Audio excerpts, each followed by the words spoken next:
सबको मिलेगा। शांति रखो मैडम। भैया एक मिनट स्टैंड। हमारे बीच गौरव गोगोई जी जो हमारे वरिष्ठ नेता है, लोकसभा में उप नेता है, और साथ साथ में पूरे देश की जो समस्या है इसको संसद में जिस तरीके उठाते हैं, हमारे बीच है वो कांग्रेस वर्किंग कमेटी के बीच में आपसे बात करने आए। मैं विनती करता हूं गोगोई जी को वो पत्रकारों को संबोधित करें। धन्यवाद दोस्तों। हमारे लिए ये बहुत ही ऐतिहासिक क्षण है, क्योंकि हम दो महान हस्तियों को याद कर रहे हैं। महात्मा गांधी जी,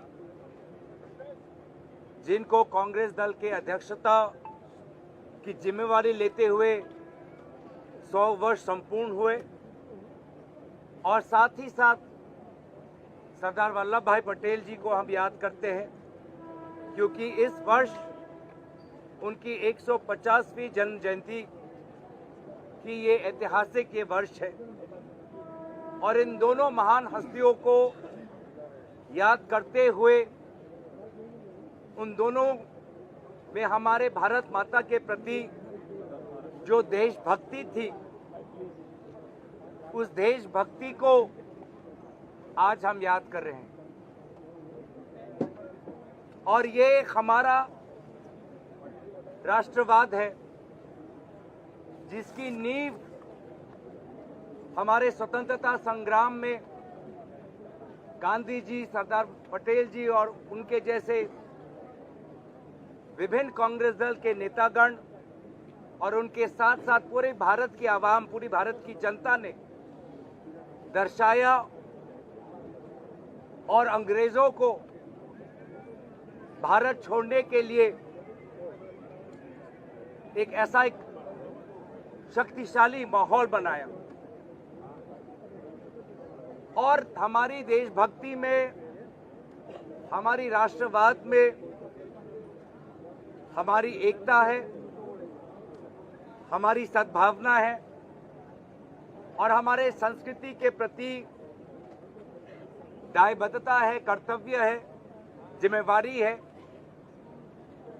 और संविधान की संरक्षण आज हमारे लिए सबसे वो मूल कर्तव्य है आज के इस वर्तमान माहौल में।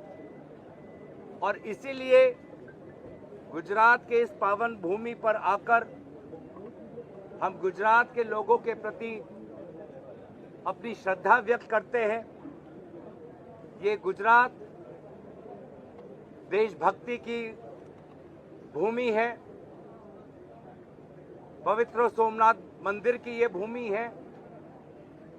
इस गुजरात के लोगों में उद्योग के प्रति जो उनकी जो शक्ति है, उनकी जो ज्ञान है, उसके प्रति हम नमन करते हुए बहुत से अहम मुद्दों पर हम वर्तमान में चर्चा कर रहे हैं। और जिस प्रकार से हम देख रहे हैं कि अमेरिका ने जो हमारे भारत के एक्सपोर्ट पर जो टैरिफ्स लगाए हैं, वो पूरे देश के साथ साथ गुजरात के भी बहुत से महत्वपूर्ण उद्योग पर एक नकारात्मक प्रभाव फैलाएगा। और उसको लेकर हम तो अपना चिंता व्यक्त कर रहे हैं। उसको लेकर हम चाहते हैं कि भारत सरकार हमारे राष्ट्र के उद्योग के लिए और मजबूती से अमेरिका के सरकार के साथ संवाद करे, लेकिन चुप्पी के बजाय हमें कुछ नहीं दिखता। ये टैरिफ्स हमारे छोटे छोटे लघु और मध्यम वर्ग पर एक बहुत ही नकारात्मक प्रभाव डालने वाला है। और मुझे अफसोस है कि गुजरात से आए हुए हमारे प्रधानमंत्री उनको जिस प्रकार से नेतृत्व लेना चाहिए था इस विषय पर, वो किस कारण मजबूर है, वो किस कारण मौन है, हमें नहीं पता। और बजाय हमारे छोटे उद्योग, किसान को बचाने के बजाय उसके विपरीत ये सरकार पिछले रात को हमारे गरीब और मध्यम वर्ग पर गैस सिलेंडर का दाम 50 रुपए बढ़ाकर उन्होंने और हमारा जीना और मुश्किल कर दिया। पेट्रोल और डीजल के प्राइसेस में जो गिरावट हुई है, ये सरकार साफ साफ मना करती है कि कोई राहत आम ग्राहक के पास जाए। तो ये किस प्रकार का अर्थव्यवस्था, किस प्रकार की अर्थनीति, जहां पर वर्तमान में एक के बाद एक चुनौतियां और बढ़ रही है, हमारे किसान, हमारे कोऑपरेटिव, हमारे छोटे मध्यम वर्ग पर, हमारे केमिकल्स, हमारे टेक्सटाइल्स, हमारे लेदर, हमारे ऑटोमोबाइल क्षेत्र पर। तो इन विभिन्न बातों पर कांग्रेस पार्टी ने एक बहुत गंभीर राय ली हुई है। आज भी कुछ दिन पहले बांग्लादेश के सरकार के इंटरिम केयरटेकर मोहम्मद यूनुस साहब के साथ मिलने के बाद भी आज भी बांग्लादेश में अल्पसंख्यकों की जो उनको एक सुरक्षा मिलनी चाहिए, वो ना मिलने के कारण हम बहुत चिंतित हैं। और जो सरकार जो अपने आप को विश्वगुरु और जो सरकार कहती है कि प्रधानमंत्री के कारण विश्व में हमारी ताकत बढ़ चुकी है, हम ना बांग्लादेश के मामले में कुछ सकारात्मक काम कर पाए हैं, ना अमेरिकन टैरिफ्स को लेकर कोई सकारात्मक काम कर पाए हैं, ना हमारा पड़ोसी देश चीन के साथ कोई हम सकारात्मक काम कर पाए। तो बहुत से अहम मुद्दों पर हमारी बात हो रही है और मुझे पूरा विश्वास है कि इस ऐतिहासिक कांग्रेस वर्किंग कमेटी से अहमदाबाद से आने वाले समय के लिए एक नया दृष्टिकोण, एक नई आर्थिक परिकल्पना, एक नई सामाजिक सोच, एक नई सांस्कृतिक ढांचा और लोगों में एक नई उम्मीद और जोश उजागर करे। धन्यवाद। गौरव जी, एक सवाल है जी। कुछ दिन पहले राहुल गांधी जी गुजरात आए थे, उन्होंने कहा था कि कुछ नेता कांग्रेस के बीजेपी से मिले हुए हैं और उन्होंने शादी वाले घोड़े और रेस वाले घोड़े का भी जिक्र किया था। तो क्या उस पर भी चर्चा हो रही है, कोई कड़ा कदम जो है वो पार्टी? देखिए, जब राहुल गांधी जी ने एक विचार रखी तो स्वाभाविक है कि उस विचार को हमें पालन करना है, गंभीर रूप से हमें उस पर काम करना है और भविष्य में हम उनके इस विचार के प्रति, हमारी जिम्मेवारी है कि उन्होंने हमारे समक्ष में यह बात रखी, तो उनके बातों पर हम कितना आगे बढ़ पाएं, ये हमारी जवाबदेही जिम्मेवारी बनती है आने वाले समय। रिगार्डिंग कोalition, गठबंधन को लेकर के क्या बातचीत हो रही है, किन शर्तों पर रहेगा, क्या वो सहयोगी वर्तमान में भी सहयोगी रहेंगे या अपनी पार्टी को फैलाने के क्रम में जो थोड़ी नाराजगी हो रही है उस पर भी आपकी ध्यान? देखिए, विभिन्न राज्यों में उनकी राजनीतिक परिस्थितियां अलग हैं, विभिन्न राज्यों में अलग अलग समय पर निर्वाचन होंगे और उन राज्य के नेताओं के साथ विचार विमर्श होगा। तो इसीलिए मुझे लगता है कि हमने निर्वाचन को लेकर, भारत के राजनीतिक व्यवस्था को लेकर हमने बहुत गंभीर बातें रखी हैं। अर्थव्यवस्था और जो वहाँ की जो शिक्षा और स्वास्थ्य की जो प्रणाली है विभिन्न राज्यों में, उसको लेकर हमने अपनी चिंता व्यक्त की है। लेकिन अगर मैं आपको थोड़ा और चुनावी अगर मैं बातें आपको मैं आपके पक्ष में रखूं, आपके समक्ष रखूं, तो वो मेरे लिए अनुचित होगा। सिद्धार्थ भाई एक मिनट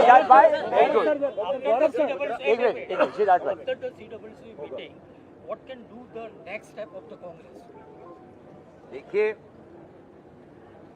जो हमारे आने वाली समय में जो प्रणाली है उसको लेकर हम अभी विभिन्न नेताओं की राय हम ले रहे हैं। सब नेताओं की राय हम ले रहे हैं, अनुभवी नेताओं के राय ले रहे हैं, फ्रंटल ऑर्गेनाइजेशंस क्या चाहते हैं उनके राय ले रहे हैं, जो हमारे भूतपूर्व हमारे मुख्यमंत्री हैं उनके राय हम ले रहे हैं। तो सभी के राय लेते हुए निश्चय ही जब हमारे कांग्रेस अध्यक्ष अपनी बात रखेंगे और उन बातों को हम कल हमारा जो सेशन है उसमें हम रखेंगे तो आपको पूरा का पूरा आपको वहाँ पे स्पष्ट हो जाएगा।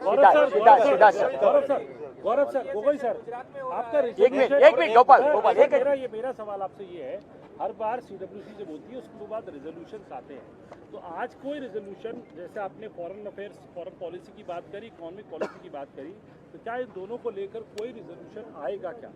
थोड़ा सब्र रखिए, मैं बस इतना ही कहना चाहूँगा। मेरे बाद के आने वाले जो आपके प्रेस वार्तालाप है उसके लिए भी थोड़ा समय रखिए। हम विभिन्न मुद्दों पर बात हम कर रहे हैं, पूरा आप सब्र रखिए। कांग्रेस का नेशनल ऑर्गेनाइजेशनल रिवैम्प की बात की जा रही है, and that revamp is to begin from Gujarat. Gujarat में ऑलरेडी स्टेटेड ऑब्जेक्टिव आपका टू विन द 2027 इलेक्शन, तो ये ऑर्गेनाइजेशनल रिवैम्प की बात है आज हुई निश्चय। और आपने देखा होगा कि आज से कुछ दिन पहले हर प्रदेश के जिला अध्यक्षों के साथ कांग्रेस अध्यक्ष मल्लिकार्जुन खड़गे जी, आदरणीय राहुल गांधी जी ने वार्तालाप की। मुझे लगता है कि बहुत ही ऐतिहासिक कदम हाल ही में हमने दिल्ली में संपूर्ण किया कि पूरे भारत देश में जितने भी जिला हैं उन सभी जिला अध्यक्षों को विभिन्न समय पर दिल्ली बुलाकर उनकी जो बात थी उन्होंने आदरणीय राहुल गांधी जी के समय के समक्ष रखी और उन्होंने भी अपनी जो बात रखनी थी, विचार परामर्श था, उन्होंने भी सबको दिया। गुजरात में आपका अधिवेशन हो रहा है, गुजरात में सीडब्ल्यूसी हुई, गुजरात में तकरीबन 30 साल से कांग्रेस की सरकार नहीं है। राहुल गांधी ने खुद चैलेंज किया है संसद में कि इस बार भाजपा को गुजरात में हराएंगे। इस मुद्दे को लेकर क्या इस बैठक में चर्चा हुई या कल की चर्चा होने वाली है? किस मॉडल को लेकर आप आगे? जब उन्होंने हमारे सामने एक लक्ष्य रख दिया है कि 27 में हमें गुजरात में चुनाव जीतना है और जो अन्याय, नाइंसाफी और एक छोटे वर्ग तक जो प्रगति सीमित हो चुकी है उस नाइंसाफी को तोड़ना है, तो हर अवसर पे हम गुजरात को लेकर बहुत गंभीर है और हर अवसर पर हम अपने बीच में ऐसी हमारा वार्तालाप होता है जो आने वाले समय में गुजरात में हमारी रणनीति को सहयोग करे। Last question that Gopal BBC, Gopal from BBC and then BBC में से जो कांग्रेस के नेता हुए, आपने गांधी की बात की, साहब की बात की, तो क्या पार्टी अब चिंतित है उस बात से लेकर कि गुजरात में पहले पिछले 4 दशक से कोई ऐसा मास लीडर नहीं आया जो आपकी पार्टी को पावर पे ले जाए, जो आपकी पार्टी को लोगों के बीच में ले जाए? देखिए, बारे में राजनीतिक क्या? देखिए, मैंने शुरुआत में ही गुजरात के लोगों का नमन किया, गुजरात की इस पावन भूमि के प्रति अपनी श्रद्धा व्यक्त की और हमारा पूरा विश्वास है कि आने वाले चुनाव में गुजरात के लोग, गुजरात की विवेक शक्ति और गुजरात के लोगों का आशीर्वाद और शुभकामनाएं हमें मिलेंगी। एक बड़ा लक्ष्य कुछ महीने पहले राहुल गांधी जी ने हम सब पर के समक्ष रखा है कि गुजरात को हमें जीतना है और उस गुजरात के चुनाव में गुजरात कांग्रेस अकेला नहीं, पूरा AICC यहाँ पर गुजरात पे आकर गुजरात के कांग्रेस को और ताकतवर बनाएगी और पूरा AICC उस गुजरात के चुनाव को लड़ेंगे। धन्यवाद। Thank you very much, thank you everyone.